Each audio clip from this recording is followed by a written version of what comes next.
the book took so long to write because I was doing so much historical research because I'm not a historical fiction writer, and I was so scared that somebody would be able to pinpoint historical inaccuracies. So I worked and worked and worked really, really, really hard so that that could never happen. And of course, there are historical inaccuracies because I have to take creative license Mhm. in a couple places for sure.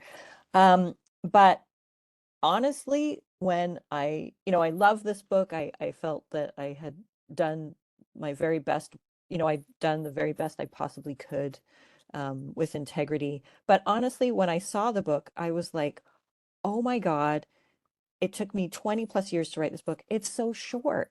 It's so little. This is the size of a pamphlet. Honestly, this book should be 600 pages long, given the effort it took me to put into this book. Like that, honestly, was my feeling. Like I loved it, smelled really good. It's such a beautiful cover. Coach House did great, but I'm also like, this book is so darn short. I can't believe this is what came out of all of that labor.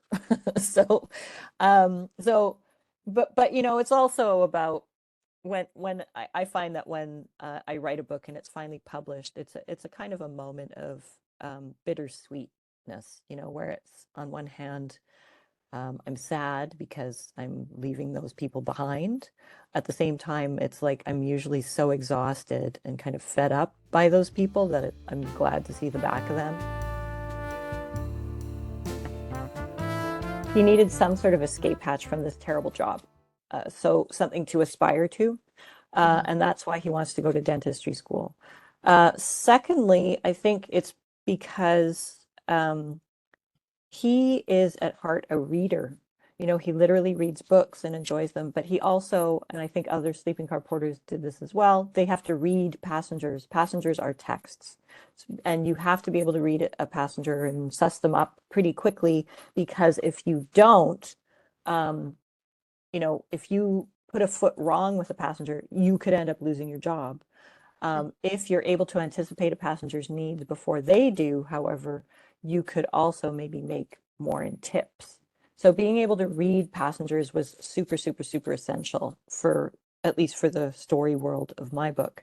Um, it's also an act of subversion. Oh, sorry. And so by what Baxter does is he's able to read people not only on the outside, but also on the inside by looking into their mouths, right? So you can Mhm. tell so much about people from their teeth.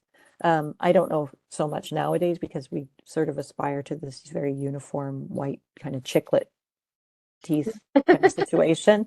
But, prior to all of the, braces and everything and veneers that we have now, you know, probably the color of people's teeth, the kind of plaque collected on them, whether their teeth were rotting or not, depending on the historical context. Having rotten teeth could mean that you didn't have a lot of money, or it could mean you had a lot of money because you could afford sugar, and that would rot your teeth, for example.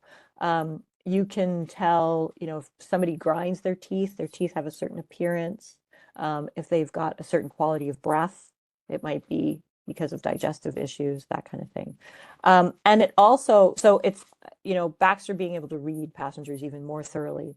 It's also an act of subversion too, for him to be so interested in teeth. So, it doesn't matter if a passenger is completely bawling him out and yelling at him, he can kind of disassociate and look at the mouth that is yelling at him, you know? Mhm. So if somebody's he can say, oh, okay, well, you've got a bit of calculus buildup here, and it looks like you smoke too much and whatever. So it's kind of like his a tiny act of rebellion for him to be able to, uh, I guess, take people apart in that way and know more about them than they know about themselves.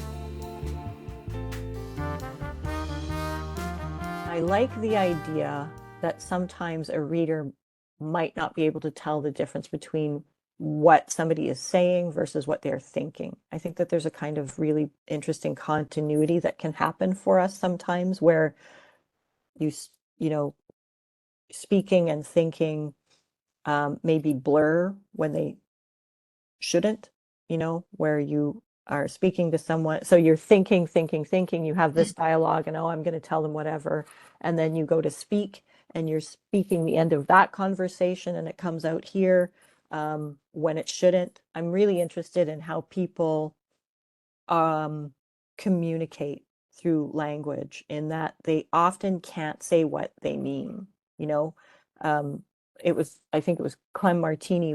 I took a playwriting course from him, and he pointed out, I think it's just a lovely idea, that, the things that we want the most are the things we have the most difficulty asking for. You know what I mean? So, do you love me? Or I love you, or whatever it might be, depending on the context. There's so much going on here in terms of thought, and what comes out of our mouths is completely different. So I like that kind of sometimes mixing up of thought and speech that comes when you do that more simpler dash form.